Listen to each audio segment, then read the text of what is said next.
Hey guys, Casey here from StartScreenPrintingNow.com, and this is 11 survival tips for production artists.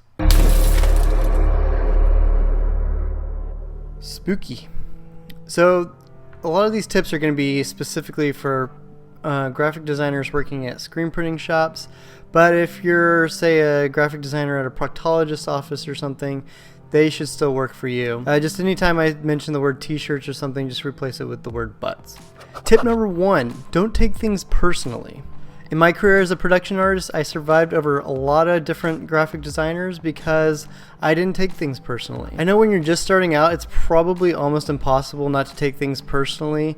Any revisions or critiques to your artwork are probably going to upset you, but you need to learn to let them go. There would be times where I would bust my butt working on someone's artwork, follow their instructions exactly down to a T, and be really proud of what I made. And then when I send it to the customer, they're just kind of meh. They don't like it, or they just change their mind about what they are looking for or what they want. And sometimes, you know, with a lot of customers you have doing screen printing, they're not just the only person that's going to be deciding on the fate of your design. Sometimes it has to go through committees. Maybe it could go through 10 people that have to decide and approve on something and give their critiques on it. So even if one person likes it, it might not make it through because other people have their own opinions about it. So you can't really let those things, you know, get to you. You know, no matter how long you work on a design, you have to, you know, kind of detach yourself from it emotionally. You know, you're still gonna get paid, you know, to work on that job. The customer's gonna have to pay their art time because you did what they asked for. But and you're still gonna get paid for your time, so you might as well just, you know, suck it up and just start over if you have to. Just take the time now to really, you know, talk to your customer, find out what they don't like about something, what they do like about it.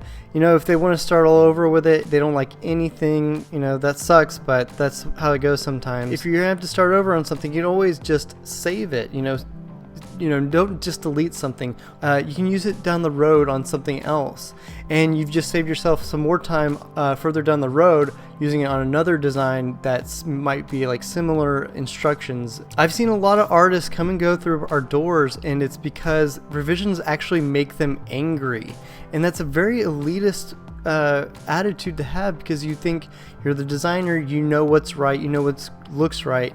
The way you designed it is the right way, and you're not going to change it for anybody.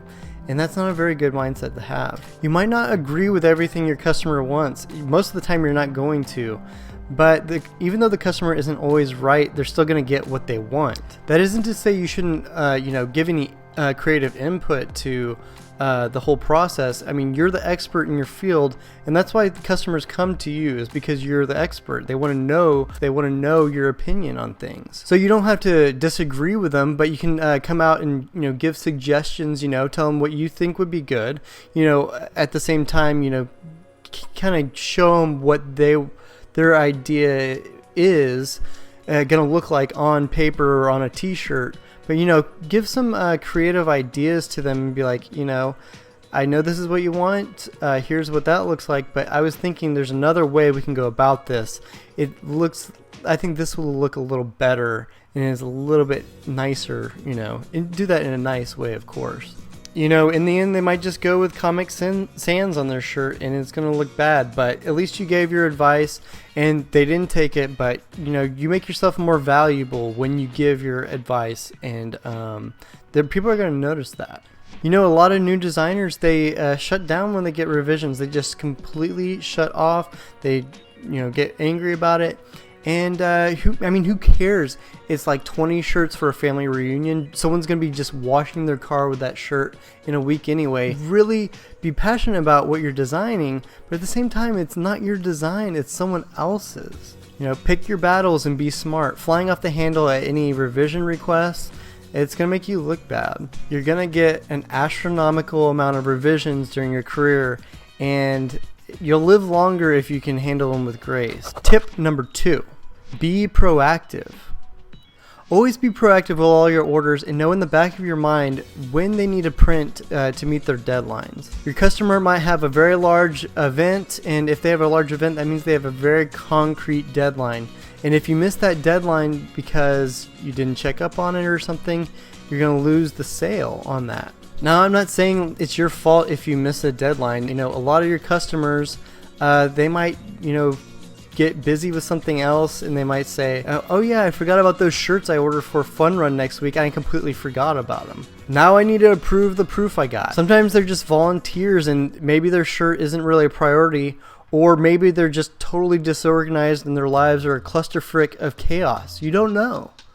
Whatever the reason, you might think when you send a design off, the ball is in the customer's court. Then you don't have to check up on it until they send you something else. You're just going to wait for their email now. But that's the wrong mindset to have, because at that point you're going to be missing deadlines, and you're going to be scrambling to meet the deadlines when someone comes back to you at the last minute and they forgot about it and now they gotta get it done. Most print shops, they have salespeople that are the point of contact between you and the customer. Sometimes you never talk to a customer at all. There's still really disorganized salespeople. At my print shop, I knew if I sent them a proof and then didn't follow up on it, it was not going to get done, because these people were so disorganized and they weren't even thinking about their own orders, even though they were the ones making commission on these orders. So at that point you might think, it's not my job to check up on these orders, it's the salesperson's job.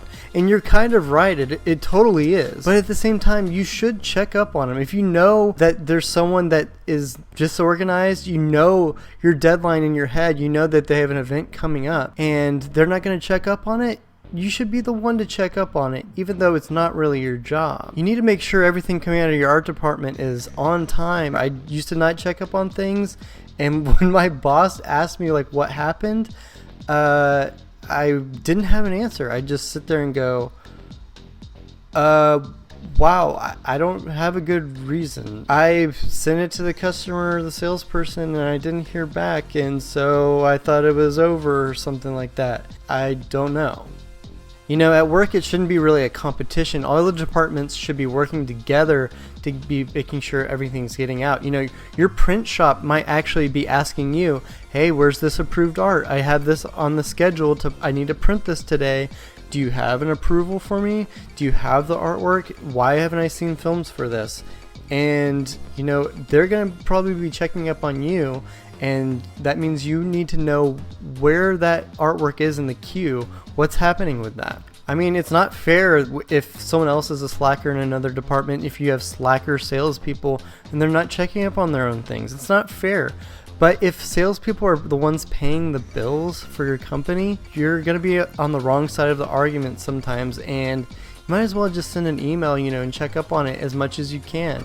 Alright, tip number 3, know your supplies. This also goes with being proactive. Now, you might think being a graphic designer just means creating graphics, but you also need to know your area and you need to know your supplies and your equipment. My number one rule for my art department was always to know how many supplies we have left. That can go for rolls of film, that can go for ink for your Epson printer, it can be dye sub paper, anything that you need to print or anything like that. When I first started as a production artist, our art department had a lot of disorganization issues.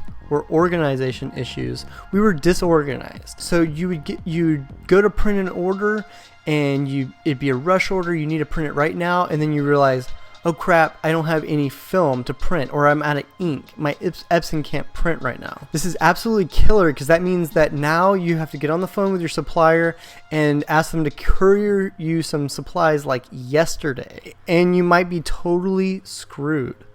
So the best thing to do is keep your eye on all your supplies and know how much you have of everything. In our department, we had shelves of Epson ink laid out. We also kept all our rolls of film and paper out in plain view so that we could always keep an eye on them and see the supply levels of everything we have. If you were down to 1 or 2 cartridges, that you could reorder some before you ran out. We actually had 2 Epson printers in our tiny art department, like jammed next to us, like next to each artist, like literally an Epson printer touching my chair every day, just whirring next to me, and I was just like inhaling toner and ink into my lungs every day. So I was gonna know how much supplies this thing had. If it was gonna run out of ink, I could just look right here and see the little LCD display and see the levels of all the ink anyway. We didn't keep any supplies in cabinets or drawers tucked away under our desks or anything. Everything was out so you could see it. If it's out of sight, it's seriously going to be out of mind. You're not going to know you're running low until it's too late. Number 4, make your own clip art. Now, when I say clip art, I'm not talking about like, you know, when you open Microsoft Word and you find the clip art library and it all looks terrible and looks like it was like for some PowerPoint presentation. I'm talking about clip art like any reusable art you can keep using over and over and over. You know, after a few months of being a production artist, you're going to realize that you design the same stuff a lot of the time. You know, every time I get a request to do a basketball shirt or design, I don't want to draw a basketball from scratch every time, or a school's mascot every time I get it. I want to, you know, do it once and then I can reuse it on another design and just save all these things. You know, reuse them from old designs and, you know, slightly change them for a new design request. So gather up all those design elements that you see yourself reusing over and over and put them into a clip art file. Just make a file called basketball, and you can put all the basketballs or basketball nets and players and basketball courts into one file, so that when you get an order and it says basketball shirt, you can be like, oh great, I can open this up. I have all the designs I've made for relating to basketball. I can grab some pieces like that, and I can, you know, tweak them a little bit. It's not gonna just look like I'm just cloning all my designs, but I'm saving myself a lot of time with stuff that's already made for me that I've already created for earlier designs. You know, I do the same thing for all sorts of categories like food and vehicles and basketball, animals. You know, everything just gets their own file that you can pull from. Oh, also those little baseball script little tails, keep those, and you can just throw those onto some script font. But keeping all the design elements you make into clearly marked categories is going to save you a lot of time that you can just pull from those files, and almost done for you. Tip number 5, know your audience. Knowing your audience is extremely important when designing for screen printing.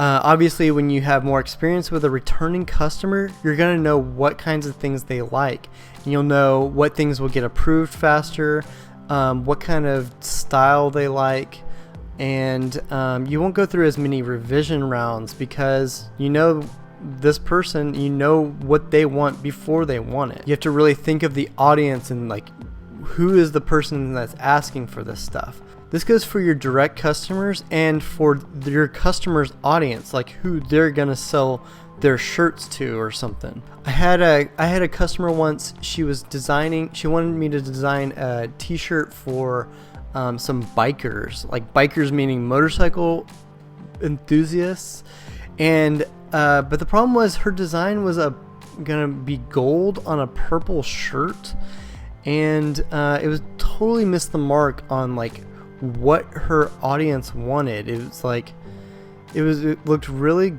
kind of girly and not cool at all, and I had to tell her, you know, I don't think you're going in the right direction. This should be a black shirt that should have skulls and chains and fire on it, and maybe someone getting stomped to death, not a purple shirt. But you know, I offered the customer her design idea, and I showed her some options that I thought might be a little bit stronger and would probably sell better for her.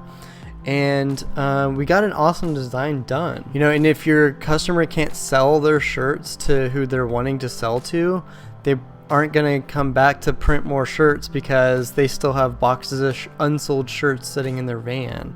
I've seen artists like totally miss the mark on what their audience wants. Really awesome graphic designer that was really good in our shop. He was designing something for middle school, and he was going all out on it. Didn't really like, he was totally going rogue. Didn't really like listen closely to what, you know, the customer was asking, what they were asking for. It wasn't really thinking, you know, these are middle schoolers. And he made some really inappropriate stuff on the shirt, like people smoking and stuff like that. And like, I thought it was cool, but I was like, dude, they're not gonna like this. You have to start over. This is, and in the end, when you tried to send it to the salesperson, they were like, this is for a middle school. You have to change this. You probably have to start over on it. And they just refused because, you know, once again, they thought they were right. You know, they were the designer. They thought it looked cool, but you know, the audience, the middle schoolers, would not be even able to wear them. Their parents would freak out. And ultimately that cost that, because he was so adamant and refused to make any changes, it cost him his job and it cost him his life. He's fine. But he wasted a ton of time on something that wasn't even usable because he didn't really think of, you know, who his audience was, you know, who he should be designing for. And he was really designing it for himself and not really thinking of, you know, middle schoolers. You should always be thinking of middle schoolers. You know, I work as a freelancer on the side, and all the design requests I get involve slime and monsters and pizza and eyeballs and guts. And I love to make that stuff. But I keep those two worlds separate. My full-time job and my freelance stuff, that stuff hardly ever overlaps. I know I couldn't just drop a detached eyeball onto a shirt for a yoga studio because I think it would look cool, because they wouldn't like that. But if some weirdo walks into our shop and says, okay, I want something creepy and scary, I can say, okay friend, I know just the thing for you. Number 6, make a balanced design. You know, when you're designing a t-shirt that's going to be worn for someone, you have to consider the fact that they're going to be like a walking billboard for a design. You know, if it's like kind of really asymmetrical or off balance, it's going to look really odd. And if it's something is just all on one side, and you just have like one little element like up here, and you know, it might be a design choice to put something like up here or down near the bottom of the shirt. But if it's not intentional, it's going to look really bad. And really good shirt designs usually look really balanced and take up the same amount of space on most of the shirt on both sides. Now that's not like a hard and fast rule, because, you know, a lot of designs might be good, you know, a threadless design, you know, sometimes they go up the side right here, and it could just be something that's tall and skinny on one side. It's not you know, strict rule, but you know, most of the time you're gonna want something that's, you know, in the middle, something that is bold and shows up. You know, you don't want to have it too low on the shirt and, you know, cover up someone's stomach. Oh, that's another thing. Don't make like a big circular design on someone's stomach, because it's gonna make them look fat or pregnant. Don't put two circular designs over like the chest boob area, because that's gonna look like boobs. And don't combine the two, because then that's copyright infringement. Also consider the fact that if you have like a big solid design on a shirt that's just going to take like a ton of ink to print, it's going to, even if it's like you have an underbase because you're doing a black shirt or something, and then they have to print all the colors on top of that underbase, that's going to be really thick, and your customer is probably going to feel that. It's going to feel like a big bulletproof vest on their chest. It's going to feel like you can feel the weight of it like pulling down on your shirt and stuff like that, and it's gonna feel gross. Unless you're using like water-based inks, and then you won't feel anything at all. But if you're using plastisol and stuff, you can really feel that through the shirt. I can feel this design on my chest when it's pulled up. But if you have like a big square on someone's on someone's chest, it's gonna be way too much ink coverage, and try and break up the design a little bit. Tip number 7, learn to draw. I know that's like super vague and like pretty tough. You don't just like learn to draw overnight, and a lot of graphic design positions don't require you to draw. You can be good at typography or like laying out designs, so you don't really need to know how to draw. But learning how to draw is really helpful for like making quick sketches that you can show your customer. You can mock up something that they can see quickly, and you can get them to approve a sketch before you start on a final design. And that might be even just sketching up some type.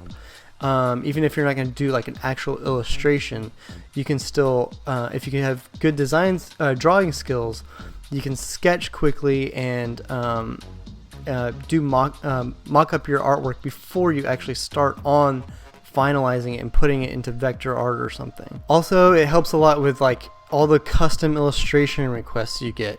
I got so many requests to do like a crawfish holding a flamethrower, Yosemite Sam wearing a cat in the hat, a giraffe riding a safari jeep, Super Mario dressed in a bee costume riding a honey pot like a go-kart, Brit B. Spears.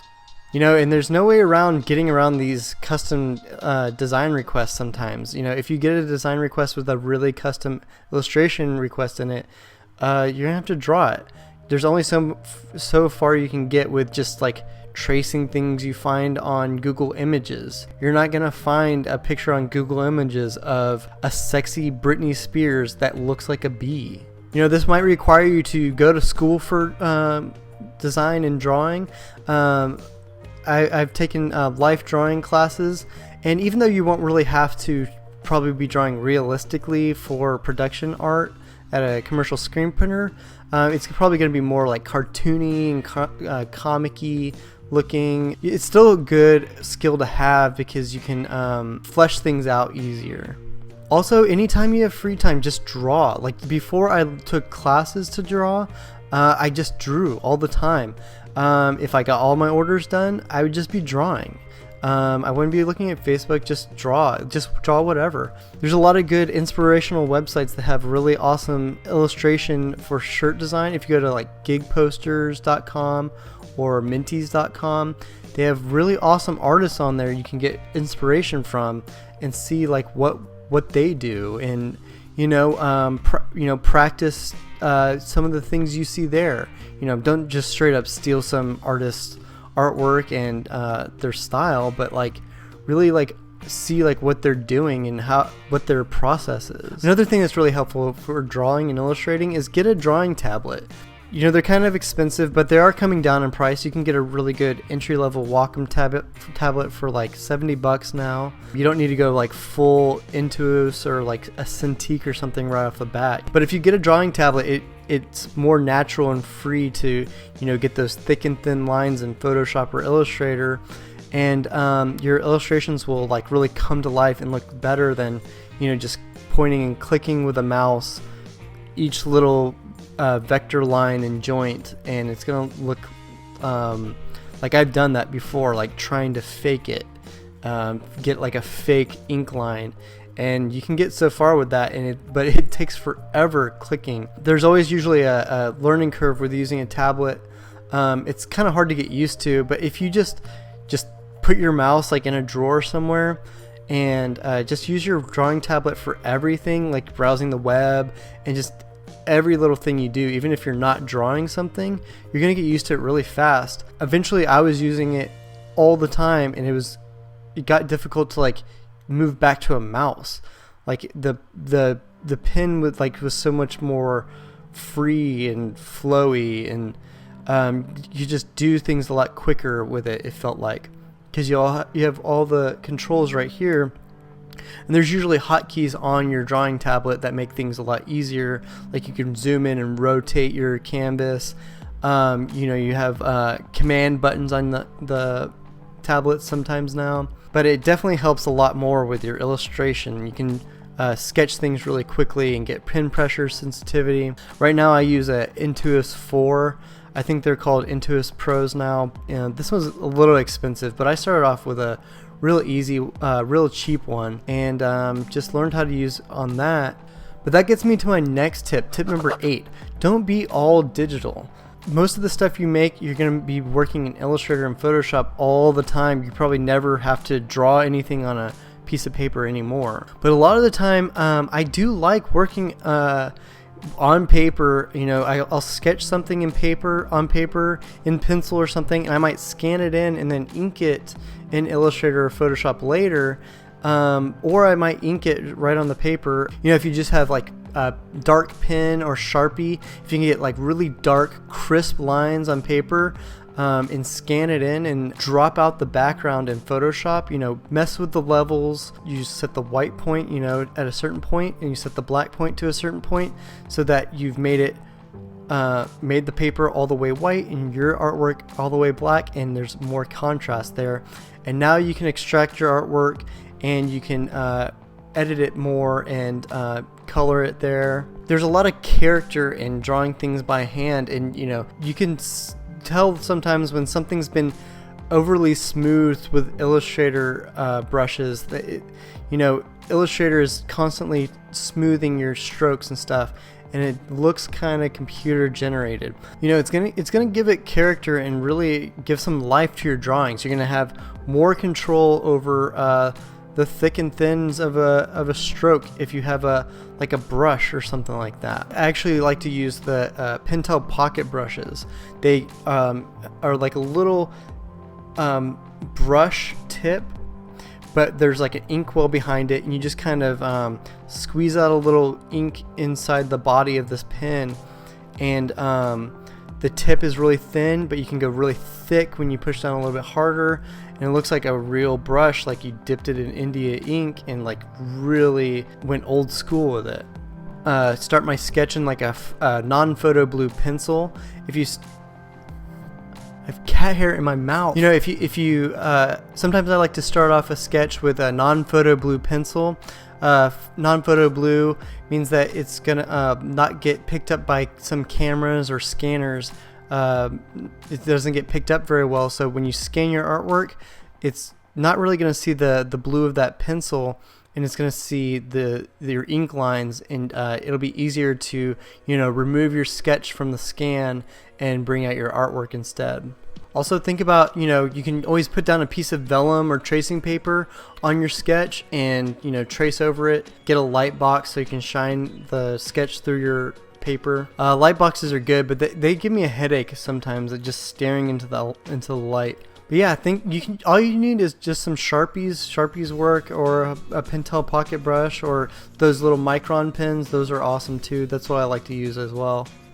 Also, you can distress your designs outside of a graphics program. If you wrote out like some big type or something like that and then printed it on a piece of paper, you can actually take a piece of sandpaper onto that printout and, you know, rub it and kind of distress the artwork yourself, the type yourself, and then scan it back in, and then you have like a authentically distressed typeface right there. Tip number 9, I highly suggest using vector artwork programs like Adobe Illustrator. You know, vector-based programs are a little different from raster-based programs like Photoshop, because they don't rely on pixels to generate your artwork. They rely on, you know, vector lines and nodes, and it's always calculating things to create your artwork, so you can scale it up and down and not get that pixelation, because pixels are not being used to make your artwork. So because you can scale things up and down as large as you want without any pixelation,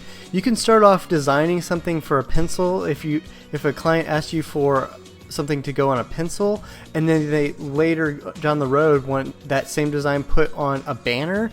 All you have to do is literally grab it and make it as big as the banner. You won't have to recreate anything, you know, for a bigger size, because there's not going to be any pixelation. It's a lot easier to manipulate and grab things. You can, you know, take the little nodes and the parts of the shapes and combine them and drag out the nodes and get crazy shapes and crazy curves. You can take elements from one design easily. If you know you have something from an old design, you can easily just grab it, just click on that group or something like that, and just copy it, paste it into a new graphic, resize it, recolor it super easily, and you won't have to worry about like cutting it out of like a layer in Photoshop or something like that. Illustrator also has superior typography tools. Of course, you will still need Photoshop for things like photographs and photo manipulations and digital paintings and things like that. Things that have like a lot of complex gradients and things like that that you'll need to color separate. But for like 90% of the time, I always used Illustrator just because it was so quick, and all the artwork I made in that was so manipulative. I could edit the artwork so easily, so yeah. Also, it's really easy to print out color separations from Illustrator. You can just apply a spot color to a shape, and when you hit print and the dialog box tells you, you can like turn off the spot colors that you don't want to print, just that easy. It's pretty streamlined and a lot easier than printing from Photoshop actually. Tip number 10, outsource everything. If your company already has something in place where they sort of outsource some of their artwork to other companies, that might be overseas to India or China or something like that. They are taking like all the really tedious things away from you.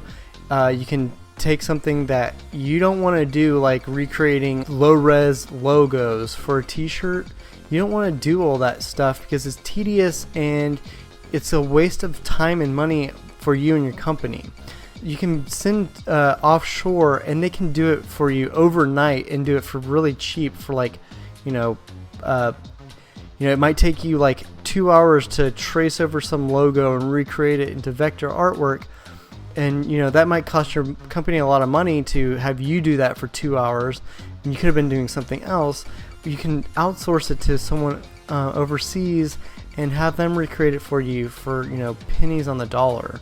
I used to like to send a big bulk of our artwork offshore because, if there was something, a lot of these small tedious things, if I can get them sent out right away and, just give them some quick instructions and say, create some type or something like that, and, I can send out, 10 things in 10 minutes and get 10 things back tomorrow morning, that is like a huge time saver for me. There's a lot of things you can send that like to get you started, even like the more creative things, like a picture of something you found on the internet and be like, I like this picture, but we want to, instead of this turtle, I want it to be a fighting donkey, and it's going to say this school's name instead of that school's name, and make it distressed. What you get back, it might not be the best, but it's definitely a good starting point, and it's probably going to cost you only like $5 or something like that, and you saved yourself like a couple hours of starting something, and now you have something that you can kind of pick apart and make better and put your own spin on it.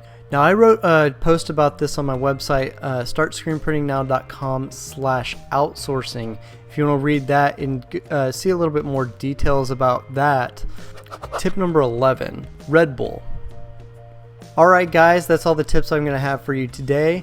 If you like this video, hit the like button and subscribe if you want to see some more videos in the future. And definitely leave a comment. I love the comments you guys leave. You guys ask awesome questions. You guys say the awesomest things.